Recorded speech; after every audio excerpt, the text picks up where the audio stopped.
Good morning students. अब हम discuss करने वाले हैं आज पॉलिटी के अगले पार्ट को। ठीक है, तो पहले हम इसके और क्वेश्चन डिस्कस कर चुके थे 60 तक, और अब 61 नंबर का क्वेश्चन है हमारा, और ये है संसद विधानसभा के किसी सदस्य की सदस्यता तब समाप्त समझी जाती है जब वह बिना सदन को सूचित किए अनुपस्थित रहता है।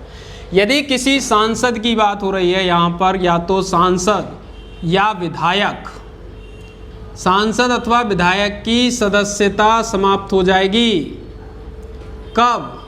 जब वह लगातार अनुपस्थित रहता है। क्या होता है? लगातार 60 दिन तक क्या रहे? अनुपस्थित रहे।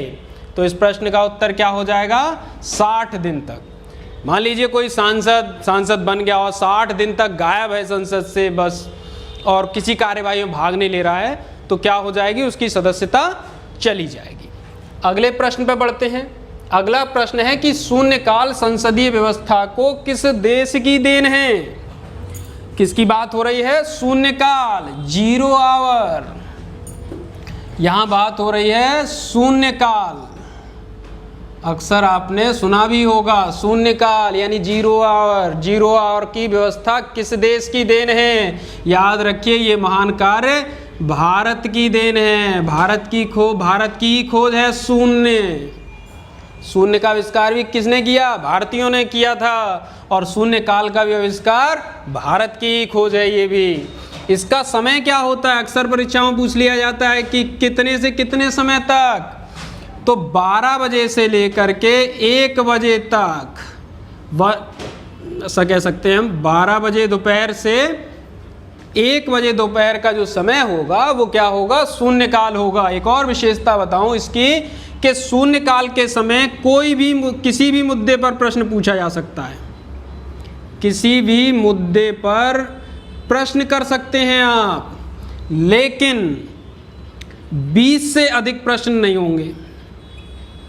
20 से अधिक प्रश्न नहीं हो सकते। अधिकतम कितने प्रश्न? 20 प्रश्न शून्यकाल में कोई भी सांसद पूछ सकता है। ठीक, अगले प्रश्न पर बढ़ते हैं। अगला प्रश्न है, अगर कोई धन विधेयक लोकसभा द्वारा स्वीकृत हो जाए। किसकी बात हो रही है? धन विधेयक की। और धन विधेयक कह रहा है कि लोकसभा द्वारा स्वीकृत हो जाए, तो राज्यसभा इसे अधिक से अधिक रोक सकती है। तो इस प्रश्न को समझिए कि कितने लोकसभा में क्या हो गया है? लोकसभा में तो हो गया ये पास।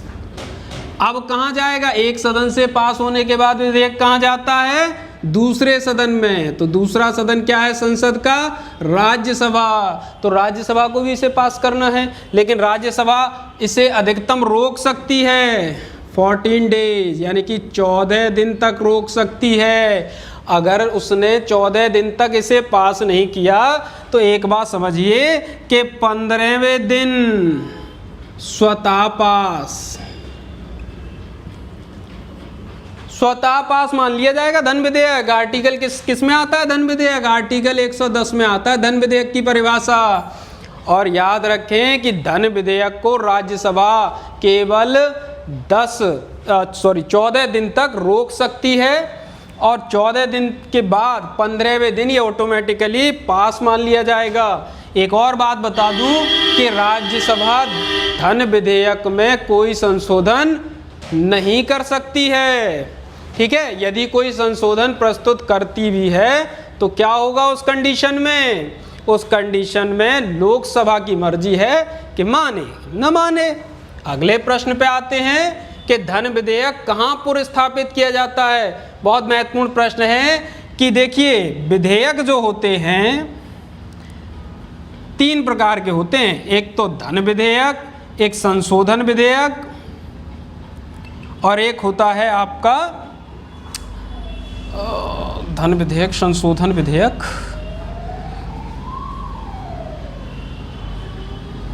और एक साधारण विधेयक।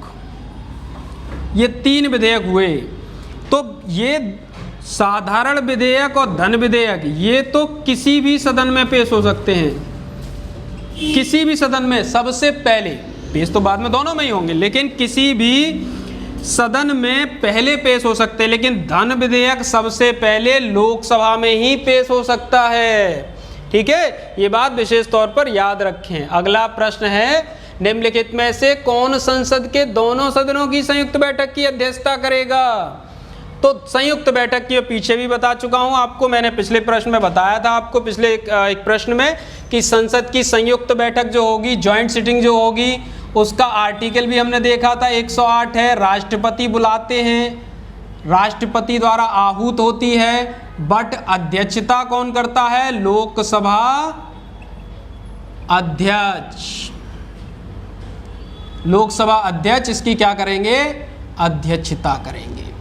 ठीक है ना, ये बात आप याद रखें। अगले प्रश्न पे आते हैं। अगला प्रश्न है, यदि धन विधेयक, यह धन विधेयक है, इसका निर्णय कौन करता है? कौन यह तय करेगा? इस बात को समझिए कि कौन यह तय करेगा कि कोई विधेयक, जैसे मैंने बताया 3 विधेयक हैं, कि साधारण विधेयक है, संविधान संशोधन विधेयक है, या कोई धन विधेयक है। इस बात का निर्णय कौन करेगा कि यह धन विधेयक है? तो इस बात का निर्णय करते हैं आपके लोकसभा के अध्यक्ष। यह तय करेंगे कि कोई विधेयक धन विधेयक है अथवा नहीं। अगले प्रश्न पे आते हैं, और अगला प्रश्न है कि संविधान की व्याख्या करने का अंतिम अधिकार किसे है? संविधान की व्याख्या कौन कर सकता है?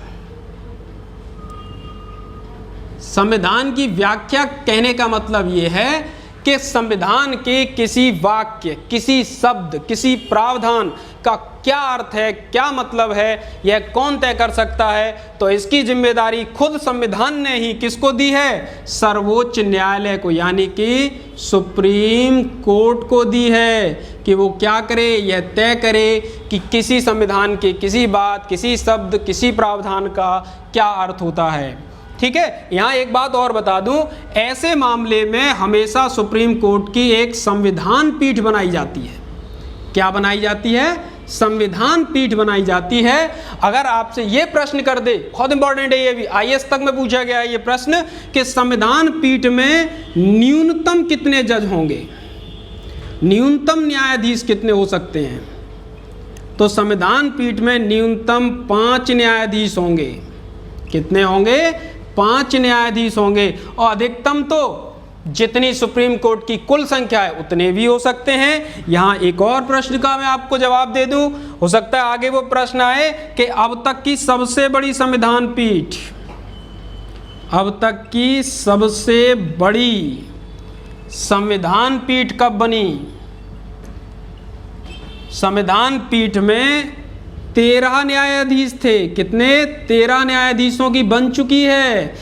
किस केस में? केशवानंद भारती केस में, 1973 में। इसी केस में यह तय हुआ था कि संसद संविधान के किसी भी प्रावधान को बदल सकती है, लेकिन बुनियादी ढांचे का सिद्धांत भी यहाँ आया था। ठीक है ना, बेसिक स्ट्रक्चर का। ठीक, तो इसको भी याद रखना है। अगर सेकंड लार्जेस्ट पूछे तो वो 11 जजों की थी गोलकनाथ केस में। गोलकनाथ केस बनाम पंजाब राज्य का केस था, गोलकनाथ का। ठीक है, तो अगले प्रश्न पे आते हैं।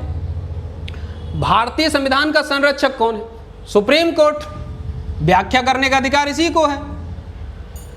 ठीक, अगले प्रश्न पे आते हैं कि भारतीय संविधान के निम्न अनुच्छेदों में से किस एक के अधीन राज्यपाल राष्ट्रपति के विचार के लिए किसी विधेयक को आरक्षित रख सकता है? देखिए, भारत के राष्ट्रपति को तो किसी भी विधेयक पर वीटो करने की पावर है, वीटो कर सकते हैं वो। ऐसी ही वीटो पावर राज्यों के राज्यपाल को भी है।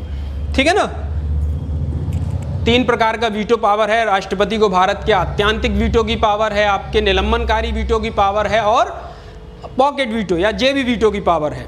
ठीक, लेकिन राज्यपाल को किसी विधेयक पर 3 वीटो पावर के साथ साथ एक और पावर है, और वो है कि वह किसी विधेयक को राष्ट्रपति के विचारार्थ सुरक्षित रख सकता है। तो राष्ट्रपति के विचारार्थ सुरक्षित रखने के लिए राज्यपाल को यह शक्ति देने वाला अनुच्छेद है 200, आर्टिकल 200 के अधीन। ठीक है ना, ये टेट में आ चुका क्वेश्चन है पहले। अगले प्रश्न पे आते हैं कि निम्नलिखित में से कौन राज्यपाल को पद की शपथ ग्रहण करवाता है? राज्यपाल को शपथ कौन दिलवाता है? बात हो रही है राज्यपाल की। देखिए, राज्यपाल को शपथ दिलवाते हैं आपके उच्च न्यायालय का मुख्य न्यायाधीश, उसी राज्य का जिस राज्य का वह राज्यपाल बना है। तो हाई कोर्ट का मुख्य न्यायाधीश, हाई कोर्ट के मुख्य न्यायाधीश क्या करेंगे? राज्यपाल को शपथ दिलवाएंगे। ये बात हो गई शपथ की। ठीक, अगर प्रश्न आ जाए कि राज्यपाल की नियुक्ति कौन करता है, तो नियुक्ति करते हैं राष्ट्रपति। राज्यपाल को उससे पद से कौन हटा सकता है? पद से कौन हटा सकता है? तो वो भी राष्ट्रपति के प्रसाद पर्यंत होता है और पद से हटाया जा सकता है। अगर राज्यपाल का आपसे कार्यकाल पूछ दे तो कार्यकाल कितना होता है? 5 वर्ष होता है। ठीक है ना, ये याद रखिए। न्यूनतम आयु मैं पिछले प्रश्न में बता चुका हूं कि राज्यपाल बनने की न्यूनतम आयु 35 वर्ष होती है। अगले प्रश्न पे आते हैं कि राज्यों में विधान परिषद के सृजन हेतु संविधान के किस अनुच्छेद में वर्णित प्रक्रिया को अपनाया गया है?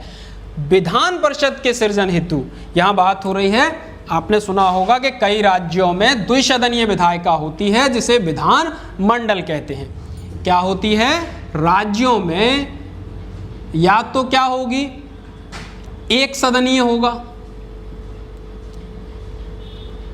एक सदनीय विधायिका होगी, या फिर वह द्विसदनीय होगी। एक सदनीय को क्या कहते हैं? केवल वहां क्या होगी? विधानसभा होगी। और द्विसदनीय में क्या होगा? द्विसदनीय में विधानसभा भी होगी और विधान परिषद भी होगा, ये दोनों होंगी। ठीक है, विधानसभा सभी राज्यों में है, लेकिन विधान परिषद केवल 6 राज्यों में है। क्या है? केवल 6 राज्य हैं आपके। आपका उत्तर प्रदेश है, आपका यानी कौन कौन सा है? यूपी है, बिहार है, आंध्र प्रदेश है, तेलंगाना है, कर्नाटक है और महाराष्ट्र। इन 6 में है।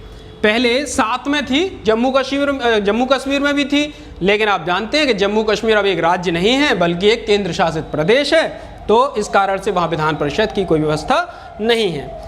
तो अब इसी विधान परिषद के संबंध में प्रश्न पूछा गया है कि विधान परिषद, देख रहे हैं कि सभी राज्यों में नहीं है, यानी कि इसको विधान परिषद के बारे में एक बात याद रखिए कि विधान परिषद का सृजन यानी कि इसको बनाना, निर्माण, या फिर इसको समाप्त करने, विधान परिषद को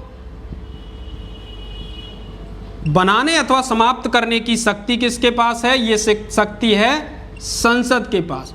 और आर्टिकल कौन सा है इसका? आर्टिकल है इसका 169। ठीक है, ये आप लोग, ये सभी प्रश्न बन सकते हैं, आपसे पूछ सकता है कि भारत के कितने राज्यों में द्विसदनीय विधायिका है, आप बता सकते हैं कि 6 राज्यों में द्विसदनीय विधायिका है। अगर आपसे पूछ दे कि भारत के कितने राज्यों में विधान परिषद है, तो 6 राज्यों में विधान परिषद है। हो सकता है आपसे पूछ दे कि निम्नलिखित में से किन राज्यों में विधान परिषद है या किस राज्य में विधान परिषद नहीं है, तो इस तरीके से ऑप्शन बना के दे सकता है। आपसे पूछ सकता है कि विधान परिषद के निर्माण व समाप्ति की शक्ति किसके पास है, तो संसद के पास है। ठीक है ना, इस चीज़ को आप याद रख सकते हैं। ठीक है ना, ये एक साथ कई सारे प्रश्न बन जाते हैं। अगले प्रश्न में आते हैं कि भारत के किसी राज्य की विधानसभा में अधिकतम कितने सदस्य हो सकते हैं। अब देखिए, मैं यहाँ पर विधानसभा का प्रश्न है, लेकिन मैं आपको विधान परिषद में अधिकतम सदस्य बता दूं। देखिए, अधिकतम सदस्य, अगर हम विधान परिषद की बात करें तो विधान परिषद में अधिकतम कितने हो सकते हैं? विधान सभा का 1/3। कितने हो सकते हैं? विधानसभा का 1/3। लेकिन यहां प्रश्न है कि विधानसभा में अधिकतम कितने हो सकते हैं? विधानसभा में अधिकतम कितने हो सकते हैं? तो विधानसभा में अधिकतम हो सकते हैं 500, यानी कि 500। विधानसभा में अधिकतम कितने होंगे? अधिकतम 500 हो सकते हैं, 500। ठीक है ना। अगले प्रश्न पे आते हैं। उच्च न्यायालय के न्यायाधीशों के वेतन और भत्ते दिए जाते हैं। उच्च न्यायालय ने हाई कोर्ट के जज को वेतन कहाँ से दिया जाता है? वेतन भत्ता ये कहाँ से दिए जाते हैं? तो ये दिए जाते हैं कि राज्य की संचित निधि से, राज्य की संचित निधि से दिए जाते हैं। लेकिन यहीं अगर पेंशन के बारे में पूछे आपसे कि पेंशन कहाँ से दी जाती है, तो पेंशन दी जाती है भारत की संचित निधि से दी जाती है। ठीक है, इसको भी अच्छे से याद रखें कि वेतन तो राज्य की संचित निधि से, पेंशन जो है भारत की संचित निधि से। अगले प्रश्न पे आते हैं। समेकित दिया है यहाँ पर, संचित या समेकित का अर्थ एक ही होता है, याद रखें। अगला प्रश्न है कि उच्च न्यायालय के न्यायमूर्ति की सेवानिवृत्ति की आयु कितनी है, यानी कि रिटायरमेंट की एज कितनी है। उच्च न्यायालय के, हाई कोर्ट का जज कितने समय पर रिटायर होता है? तो हाई कोर्ट के जज की जो न्यायाधीश होते हैं उनके रिटायरमेंट की आयु कितनी है? 62 वर्ष है। 62 वर्ष की आयु में वह रिटायर कर जाएगा। यहीं अगर सुप्रीम कोर्ट का होता कि सुप्रीम कोर्ट के जज का कार्यकाल कितने समय तक होता है, तो वो होता है 65 वर्ष की आयु तक। याद रखिए, यहाँ 5 साल या 6 साल वाला कोई क्लॉज नहीं है, ये सब नहीं है, बल्कि वो 62 की उम्र हुई रिटायर, सुप्रीम कोर्ट में 65 की आयु हुई रिटायर, छुट्टी, यानी कि इनके 65वें जन्मदिन का बर्थडे केक और इनके 62वें जन्मदिन का बर्थडे केक इनके फेयरवेल के बाद ही मनेगा। ठीक, भारत के उच्च न्यायालयों की संख्या कितनी है? भारत में कितने हाई कोर्ट हैं इस समय? ठीक है, इस प्रश्न को याद रखें क्योंकि यहाँ पर संख्या बदल गई है कि भारत के उच्च न्यायालयों की संख्या कितनी है। तो इस समय हाई कोर्ट हैं आपके पूरे भारत में, हाई कोर्ट कितने हैं? 25। आंध्र प्रदेश का हाई कोर्ट सबसे नया बना है, जो आंध्रा का हाई कोर्ट है वो सबसे नया है, 25वां हाई कोर्ट है वो। ठीक है, ये चीज़ आपको याद रखनी चाहिए। दूसरी बात आती है कि सबसे पहला, अगर आपसे पूछे सबसे पहले हाई कोर्ट कब बने, सबसे पहले हाई कोर्ट 3 हाई कोर्ट बने। एक बना बॉम्बे हाई कोर्ट, एक बना आपका कैलकाटा हाई कोर्ट और एक बना आपका मद्रास हाई कोर्ट। ठीक है, कब? 1862 में। ये भी आप याद रख सकते हैं, पूछ दे कि पहले हाई कोर्ट कब बने और अंतिम हाई कोर्ट अभी लेटेस्ट यानी कि वर्तमान में कौन सा बना है, तो 25वां आंध्र प्रदेश का बना है।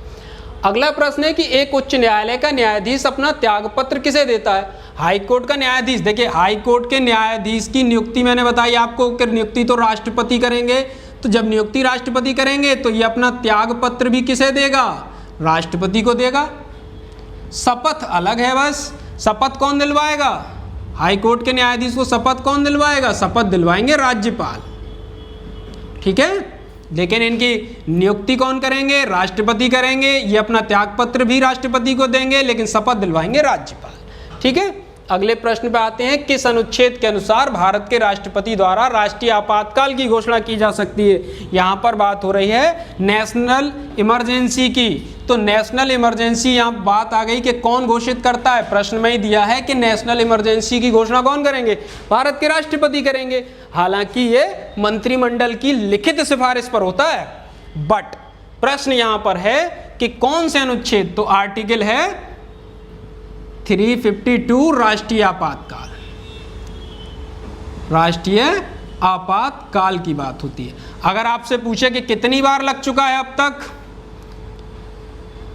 तो कितनी बार लग चुका है राष्ट्रीय आपातकाल? तो 3 बार लग चुका है, एक 1962, एक 1971 और एक 1975। ये 1962 वाला इंडो चाइना वार में लगा था, ये 1971 का भारत पाकिस्तान के युद्ध की वजह से, और 1975 में लगा था आंतरिक आपातकाल। ठीक है ना, ये इस तरीके से लग सकता है। 3 कारण हैं राष्ट्रीय आपातकाल की घोषणा के, जो आधार हैं वो 3 हैं। या तो भारत पर कोई आक्रमण कर दे, या भारत का किसी देश के साथ युद्ध हो जाए, और तीसरा कारण है आंतरिक सशस्त्र विद्रोह, यानी देश में ही कोई क्या हो जाए, सशस्त्र लोग हथियार लेकर के सरकार के खिलाफ विद्रोह कर दें। उस अवस्था में राष्ट्रीय आपातकाल लगाया जा सकता है, जिसके लिए आर्टिकल है 352। और कितनी बार लग चुका है अब तक? 3 बार लग चुका है। अगला प्रश्न है कि निम्नलिखित में से किन अनुच्छेदों को राष्ट्रीय आपातकाल के दौरान निलंबित नहीं किया जा सकता। यानी कि ये बात पता चली कि राष्ट्रीय आपातकाल के समय जो मूल अधिकार होते हैं, मूल अधिकार जो होते हैं वो क्या हो जाते हैं, निलंबित हो जाते हैं। बट दो मूल अधिकार ऐसे हैं जो राष्ट्रीय आपातकाल के समय भी निलंबित नहीं होते, और वो कौन से हैं, एक तो आर्टिकल 20 के तहत है और एक आर्टिकल 21 के तहत है। 21 में जीवन की स्वतंत्रता है तो वो कभी समाप्त नहीं हो सकती, और 20 में आपके अपराधों के संबंध में संरक्षण को लेकर है, तो उसको लेकर है। तो दोनों ही चीज़ों में ये आपके राष्ट्रीय आपातकाल के समय ये दोनों ही आर्टिकल कभी भी समाप्त नहीं होंगे। 21 तो इसलिए वो सबसे ज़्यादा महत्वपूर्ण है कि आपातकाल लगने का मतलब ये नहीं है कि सरकार सबके प्राण ले ले, जान ले ले सबकी, ठीक है ना। तो इसमें जीवन की स्वतंत्रता है, इस कारण से ये समाप्त नहीं होगा। अगले प्रश्न में आते हैं कि भारतीय संविधान के किस अनुच्छेद के अंतर्गत किसी राज्य के राष्ट्रपति शासन लागू किया जा सकता है। यहाँ राष्ट्रीय आपातकाल के बाद अब बात आ गई आपके राष्ट्रपति शासन की। तो राष्ट्रपति शासन का आर्टिकल कौन सा है, तो राष्ट्रपति शासन का आर्टिकल है आपका, आर्टिकल है 356। राष्ट्रपति शासन की बात हो रही है, ठीक है ना, राष्ट्रपति शासन की बात हो रही है 356 के द्वारा। ये चीज आप याद रखिएगा। राष्ट्रपति शासन कब लगता है, देखिए राष्ट्रपति शासन कहाँ लगता है, एक तो ये राज्यों में लगता है। यदि संविधान का आर्टिकल 356 कहता है कि यदि राज्यों की शासन व्यवस्था संविधान के अनुसार न चल रही हो तो केंद्र और राष्ट्रपति की यह जिम्मेदारी है कि वे क्या कर सकते हैं कि राज्य की सरकार को निलंबित करके वहां पर क्या कर सकते हैं, आर्टिकल 356 के तहत राष्ट्रपति शासन लगाया जा सकता है। अर्थात वहां पर राष्ट्रपति के आदेश कार्य करेंगे, यानी संघ की सरकार के आदेश वहां लागू होंगे। ये विशेष बात है इसमें, ठीक है ना। अगर आपसे पूछ दे कि पहली बार कब लगा, देखिए पहली बार कब लगा राष्ट्रपति शासन, तो पहली बार 1951 की बात है। यहाँ बात कर रहा हूँ राष्ट्रपति शासन की, तो 1951 में पेप्सू में लगा था, ये पंजाब एंड पटियाला वाला जो था उसमें 1951 में। लेकिन अगर आपसे पूछे कि 356 का पहली बार प्रयोग, 356 का पहली बार प्रयोग कब हुआ, 356 का प्रयोग करके पहली बार राष्ट्रपति शासन लगा था केरल में, ठीक है ना, 1959 में। यहाँ पर 1951 है, 1952 में देश में चुनाव हुए हैं, 1951 में नहीं, और 1951 में पंजाब नहीं था। कई बार पंजाब यहाँ पर मिल जाता है देखने को ऑप्शन में, लेकिन केरल भी इसका आंसर है अगर 356 का पहली बार प्रयोग पूछता है। तो ये बात भी आप याद रखिए। यहाँ पर नंबूदरीपाद की मुख्यमंत्री थे, चुनी हुई सरकार थी, कम्युनिस्ट पार्टी की सरकार थी, और उस सरकार को नेहरू सरकार ने बर्खास्त कर दिया और 356 का प्रयोग करते हुए वहां राष्ट्रपति शासन लगा दिया गया था। अगले प्रश्न पे आते हैं कि भारत के मुख्य निर्वाचन आयुक्त की पदावधि क्या होती है। यहाँ पर आ गई बात मुख्य चुनाव आयुक्त की, ठीक है ना, निर्वाचन आयोग की, आर्टिकल 324 की। तो निर्वाचन आयुक्त की बात हो रही है और उनकी पदावधि, कार्यकाल पूछा भैया, कार्यकाल कितना होगा। मुख्य चुनाव आयुक्त का कार्यकाल कितना होता है, 6 वर्ष अथवा 65 वर्ष की आयु तक, जो भी पहले हो, ठीक है, ये चीज आप याद रखिएगा।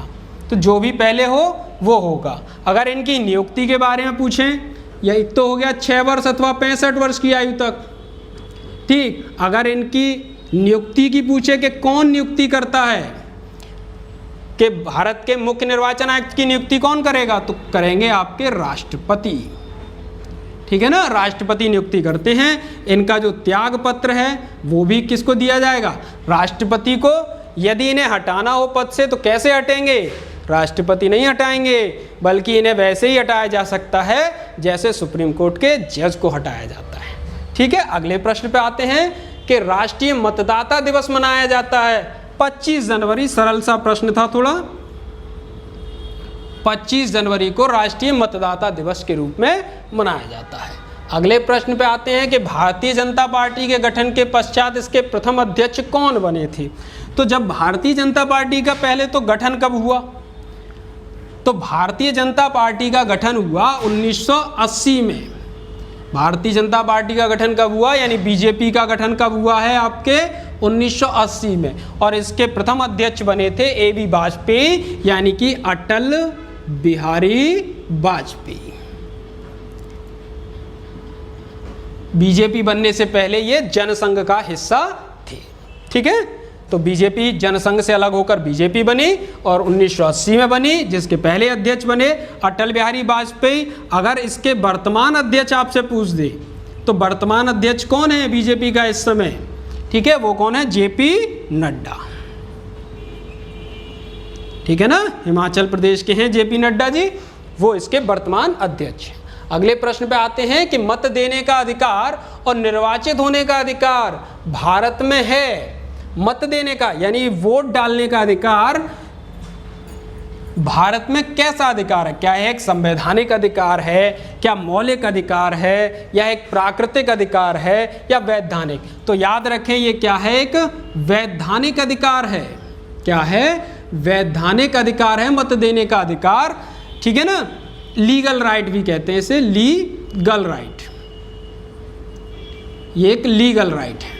कई बार आपको ये संवैधानिक अधिकार के रूप में भी प्रश्न में मिल जाएगा। संवैधानिक अधिकार भी कई बार कई आयोग ने इसे संवैधानिक अधिकार के रूप में भी माना है। क्यों माना है, क्योंकि आर्टिकल 326 में इसके लिए कहा गया है कि लोग 18 वर्ष की आयु पूर्ण कर चुके लोग क्या कर सकते हैं, वोटर लिस्ट में अपना नाम दर्ज करा सकते हैं। लेकिन सुप्रीम कोर्ट ने अपने निर्णय में, सुप्रीम कोर्ट ऑफ इंडिया ने अपने निर्णय में इसे एक स्टैट्यूटरी सांविधिक अधिकार माना है। क्या माना है, सांविधिक अधिकार माना है। ठीक है ना, स्टैट्यूटरी राइट माना है इसको। तो आप इसको लेकर के थोड़ा सा कंफ्यूजन रहता है कि वैधानिक लगाएं। देखिए वैधानिक ज़्यादा सही है इसका आंसर, या फिर अगर दोनों में से कोई, इनमें से सांविधिक भी नहीं, आपको वैधानिक अधिकार की तरफ आप आंसर कर सकते हैं इजीली। अगले प्रश्न पे आते हैं कि भारतीय संविधान में किस अनुच्छेद के प्रावधानों के अंतर्गत संशोधन किया जा सकता है। यहाँ बात हो रही है कि संविधान में संशोधन हो सकता है, बिल्कुल हो सकता है। केशवानंद भारती केस के बाद सुप्रीम कोर्ट ने कहा कि संसद संविधान में चाहे जो बदलाव कर सकती है, जो चेंज कर सकती है, जो संशोधन कर सकती है, कोई भी मॉडिफिकेशन।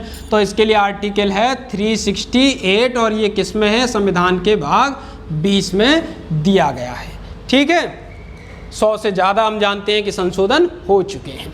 अगला प्रश्न है कि निम्न संशोधनों में से किस एक के अंतर्गत दिल्ली नेशनल कैपिटल क्षेत्र यानी कि NCR का गठन कब हुआ। नेशनल कैपिटल रीजन या दिल्ली को नेशनल कैपिटल क्षेत्र बनाया गया। तो ये था आपका 69वां संशोधन, कॉन्स्टिट्यूशनल अमेंडमेंट था, जिसके माध्यम से दिल्ली को राष्ट्रीय राजधानी क्षेत्र घोषित किया गया।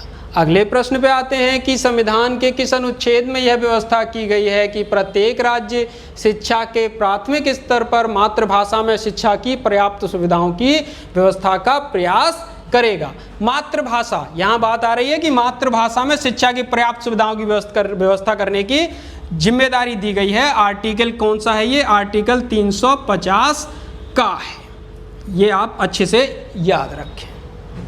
ठीक, ऐसे प्रश्न क्या होता है, कई बार परीक्षाओं में आ जाते हैं। शिक्षक भर्ती वगैरह के जो पेपर होते हैं उनमें तो बहुत ज़रूरी आ जाते हैं, तो इनको बहुत अच्छे से याद रखें। मातृभाषा, अभी नई शिक्षा में नीति में भी मातृभाषा के संबंध में कई सुझाव दिए गए हैं, तो आप इस आर्टिकल को अच्छे से याद रखें।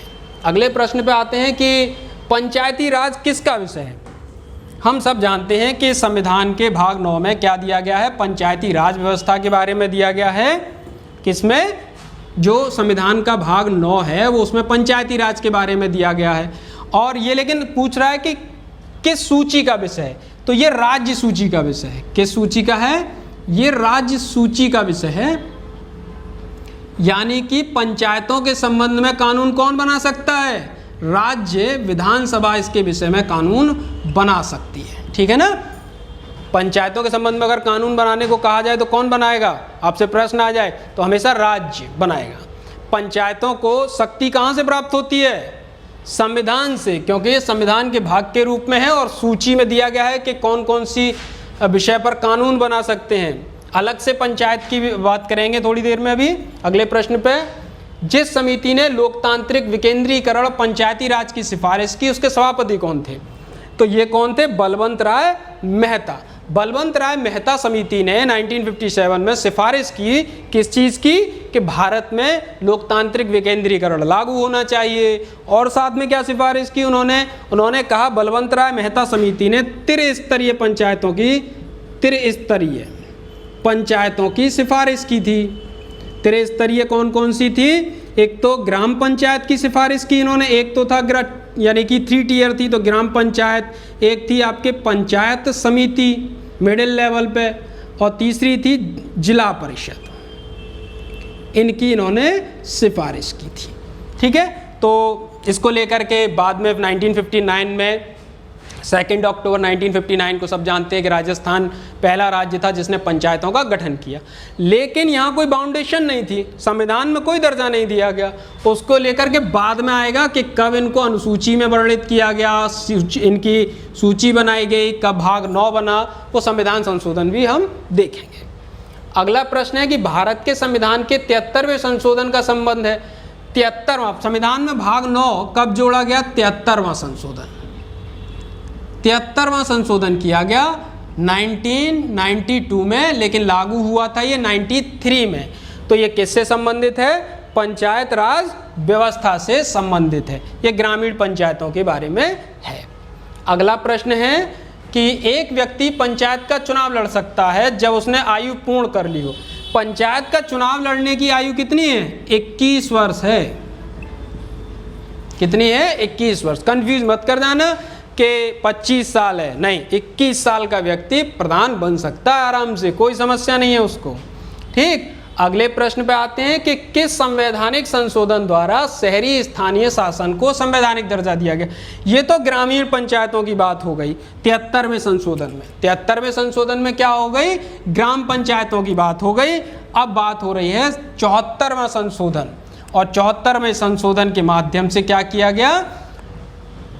शहरी पंचायत, शहरी निकाय, म्युनिसिपल कॉरपोरेशंस की जो स्थापना की गई, उसके लिए 74वां संशोधन किया गया, कॉन्स्टिट्यूशनल अमेंडमेंट किया गया। ये भी 1992 का है।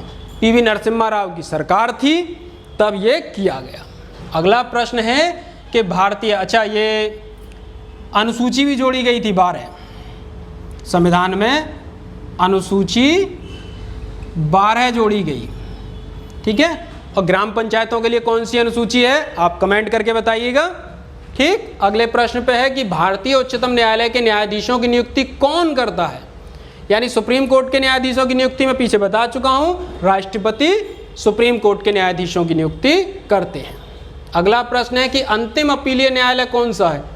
अंतिम अपीलीय न्यायालय यानी कि देखिए, न्यायालय जो है भारत में सुप्रीम कोर्ट, हाई कोर्ट, जिला कोर्ट, इस तरीके से हैं। तो अंतिम अपील जिला कोर्ट से मामला जाएगा तो अपील होगी हाई कोर्ट में, हाई कोर्ट से अपील होगी सुप्रीम कोर्ट में, यानी उच्चतम न्यायालय में अपील हो सकती है। अगला प्रश्न है कि जिला न्यायालयों के न्यायाधीशों की नियुक्ति किसके? देखिए, जिला न्यायाधीश का जो मामला है, जिला न्यायाधीश का मामला ये क्या है? ये भाग 6 में आता है। किस में आता है? भाग 6, जिसका क्या मतलब है? राज्य।